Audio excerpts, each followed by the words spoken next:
So like I mentioned, a lot was going on, but as usual, when Conor McGregor makes news, that becomes front and center.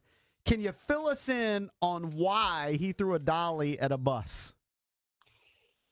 He's an insane person to begin with, but the greater context is that you mentioned the headlining act for UFC 223. Khabib Nurmagomedov is one half of it, and he was in a hotel, Tuesday or Wednesday, and he confronted one of Conor McGregor's teammates. This guy's name is Artem Lobov. He lives in Ireland, but he, of course, is natively Russian. In some Russian media outlet, Artem Lobov had a lot of disparaging things to say about Khabib Nurmagomedov. And Khabib Nurmagomedov is not merely a tough guy. You know, he is connected to Russian oligarchs. This is not an exaggeration at all. And he confronted him. They didn't put hands on him in any kind of physically serious way, but it was enough for Conor McGregor to hop on a plane, head over, and then do what everyone saw yesterday as an act of what he deemed retaliation. Now, some people are saying this is just a work to hype up a potential fight between McGregor and Khabib, but this resulted in 3 fights being canceled, right? Right. So Artem Lobov was scheduled to fight on that card, which is why he was there in the hotel room. He was yanked off the card, and his opponent, of course, now loses an opportunity to make money as well. In addition, another fighter, Michael Chiesa, who was on The Ultimate Fighter, when the glass broke, shards shot through the bus and sliced his face enough where the commission would no longer give him the opportunity to compete. So that fight is off the card. That was going to be on the main card. And last but certainly not least, a fighter by the name of Ray Borg got glass shards in his eyes and several corneal abrasions.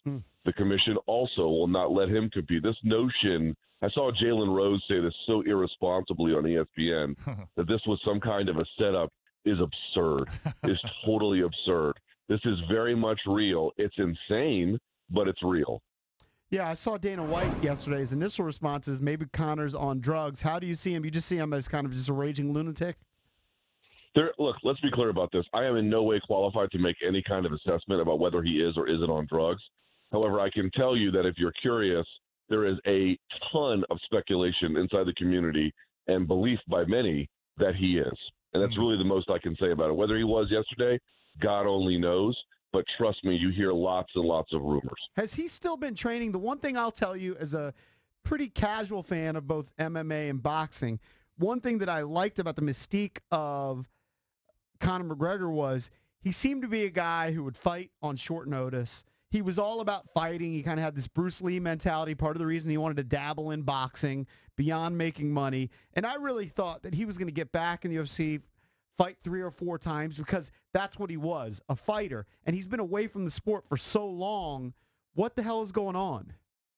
Well, here's what's amazing about that. You're right. He fashioned this identity as a guy who was anytime, anywhere, any place. But I always really caution people. I mean, to an extent, he lived by that. But a lot of it was just rhetoric because he was just trying to escalate things in his career. So what's interesting is Khabib Nurmagomedov and Max Holloway, who are competing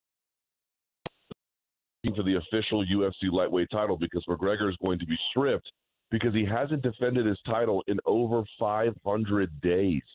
500 days is an absurd amount of time to not defend your title when you're healthy, in your prime, no less. I mean, the guy's 28, 29 years old, and he's not out there competing.